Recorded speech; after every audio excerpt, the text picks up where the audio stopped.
Una cumbre encabezada por 5 líderes iberoamericanos progresistas puso de manifiesto la urgencia de proteger la democracia en el mundo. Brasil, Colombia, Chile, Uruguay y España fueron protagonistas del encuentro en el que abogaron por el fin de la persecución política, la corrupción institucional y el combate al crimen organizado.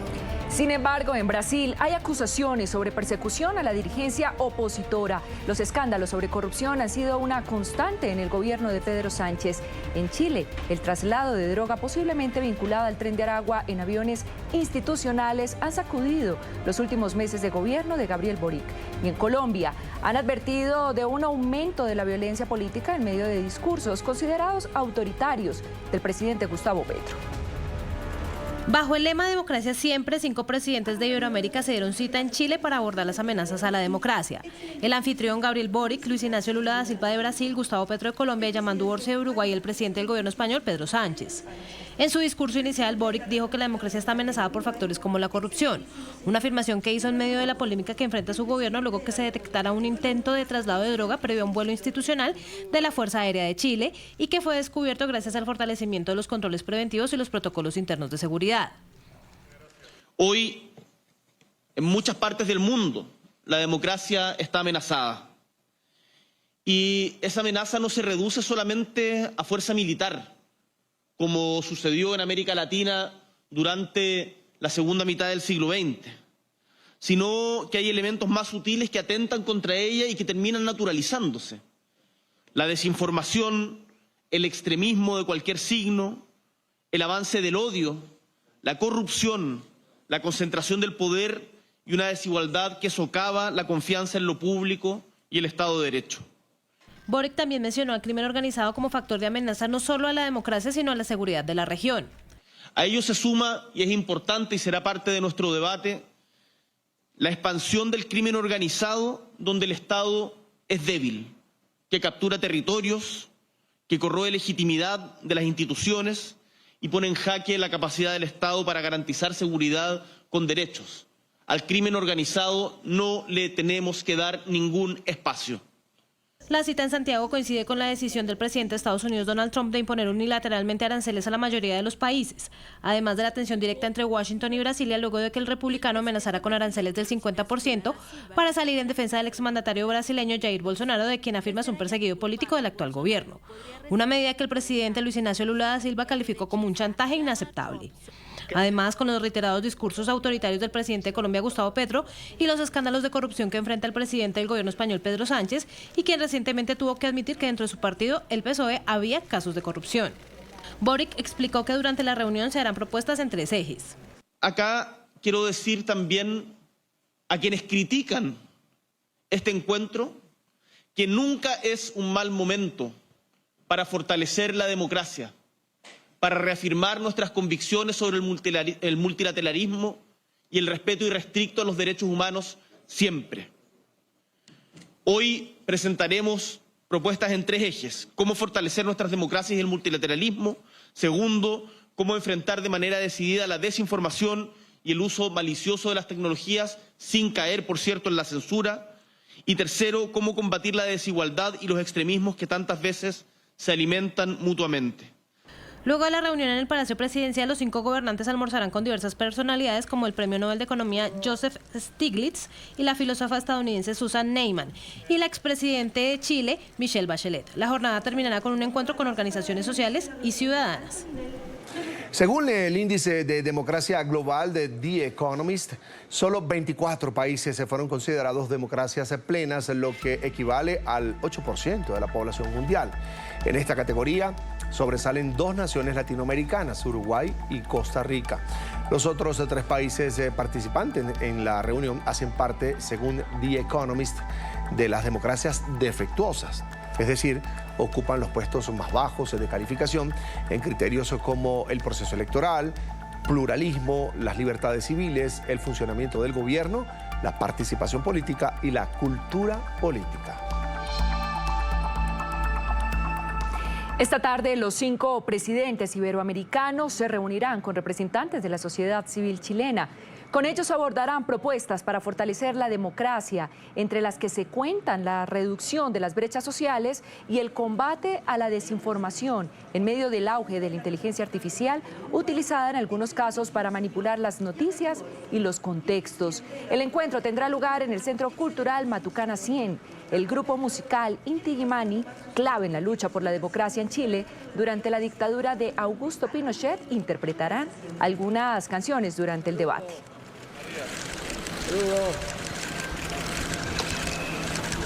En el informativo de NTN 24 nos acompaña desde Santiago de Chile Javier Pérez Barrientos, analista y consultor internacional. Está en pantalla, bienvenido, buena tarde. Hola, muy buenas tardes, un placer saludarlo. ¿Están calificados, señor Pérez Barrientos, estos 5 mandatarios para hablar de democracia siempre como defensores, como si fueran realmente defensores de la democracia y todo lo que implica con sus libertades y el respeto a los demás? Bueno, la verdad es que no. Uno no puede hablar de democracia siempre cuando efectivamente muchos de ellos son defensores de populismo judicial, ¿no?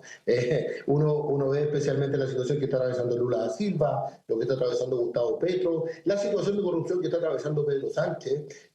Uno podría decir, bueno, que el presidente de Uruguay en general tiene una situación distinta porque él recién está asumiendo, pero en general se dan 2 procesos que son bien importantes. Primero, mandatarios que están muy cruzados por hechos de corrupción, que ese es un elemento muy importante. Segundo, en general mandatarios que están en situación de medio término o muy cerca de terminar sus periodos. Y tercero, la situación de Pedro Sánchez, que es probablemente la más compleja de todas. Desde esa perspectiva es muy difícil hablar que son mandatarios que están calificados dentro del proceso democrático o que son grandes defensores de la democracia.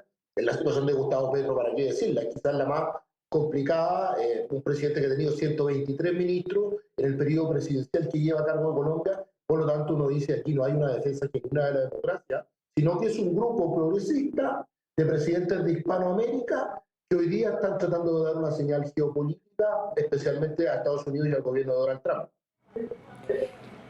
Señor Barrientos, quisiera aprovechar la oportunidad para preguntarles a qué tipos de acuerdos llegan o qué tipo de acuerdos se firman en estas cumbres. Yo creo que, a ver, la intención en el fondo de esta cumbre es una pretensión, igual lo mismo, es una señal comunicacional y política. Este es un grupo que por lo demás hoy día no se encuentra establecido, no es como alianzas oficiales, por ejemplo, como alianzas que tenemos en el continente, Mercosur u otra, o la Alianza del Pacífico, etcétera. Por lo tanto, aquí solamente hay una reunión de gente que hoy día en el fondo quiere dar una señal política. Por lo tanto, que uno espere grandes acuerdos de esta cumbre, que tenga una justificación para las relaciones internacionales, o que se transforme en una cumbre que sea un referente importante de aquí en hacia adelante la relación entre Hispanoamérica y Latinoamérica, o entendiendo esta confusión, la verdad es que eso no existe, y por lo tanto, aquí no van a haber grandes acuerdos, aquí van a haber ciertas discusiones, aquí se plantea en el fondo como un eje central pronunciarse frente a lo que ellos llaman la estampida de gobierno autoritario, que ellos asocian esencialmente a gobiernos más de centro derecha o de derecha, y también volvemos a lo mismo. Esta es una señal política hacia Donald Trump, que creo que eso es lo que no se puede soslayar, porque efectivamente aquí, en realidad, los 2 países que a Trump le interesan desde el punto de vista del intercambio comercial como países fundamentales son Brasil, por un lado, y todo lo que Brasil está produciendo con su nuevo aliado estratégico que es China, la situación del presidente Bolsonaro y obviamente España como un referente dentro de Europa. Señor Pérez Barrientos, ¿qué está pasando en el mundo? ¿Qué es lo que no está funcionando bien? Que se dan cumbres como esta, en la que, por ejemplo, Pedro Sánchez se une a un grupo de mandatarios para abogar sanciones o acciones contra la corrupción institucional, cuando la cola del presidente del gobierno español es bastante larga, sobre todo en corrupción. Bueno, a ver, lo primero, para ir respondiendo a la pregunta, lo primero es que estamos efectivamente frente a un reordenamiento, que no solo tiene que ver con lo comercial, sino que también tiene que ver con lo político. Por ejemplo, voy a hablar de Chile muy específicamente. Chile fue históricamente un aliado político de Estados Unidos, pero los aliados comerciales de Chile, donde más se producen las exportaciones, es a China, ¿no? Chile en el fondo tiene una vocación hacia el Asia-Pacífico como un elemento importante. Y Chile siempre había tenido esta dualidad, políticamente muy unido a Estados Unidos, comercialmente muy unido al Asia y a China. Y hoy día lo que está pasando es que hay un reordenamiento, como bien decía, no solo de lo comercial, sino de lo político. Yo le diría que el primer elemento central que genera este primer elemento fue la guerra en Ucrania, en donde efectivamente ahí hay una primera volver a mirar en el fondo en qué bloque estás. Después, obviamente, la asunción de Donald Trump como presidente y sus medidas arancelarias, y por lo tanto estamos viviendo ese proceso. La situación específica de Pedro Sánchez es una situación bien compleja, porque Pedro Sánchez hoy día en Europa está prácticamente solo frente a la solada de gobiernos de centro derecha o de derecha, en Italia, en Alemania, en Francia, en Austria, bueno, etcétera, etcétera, etcétera, ¿no? Uno ve que hoy día la situación de Pedro Sánchez en Europa es de una orfandad muy grande. ¿Para qué decir la evolución que han tenido los países escandinavos en eso? Por lo tanto, Sánchez hoy día no tiene aliados en Europa, busca casi como en esta situación de la colonia, ¿no?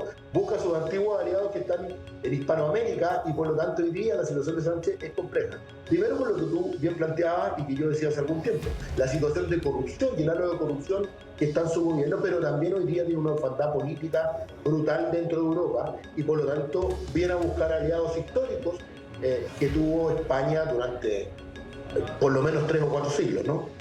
Javier Pérez Barrientos, analista y consultor internacional, gracias por estos minutos en NTN 24.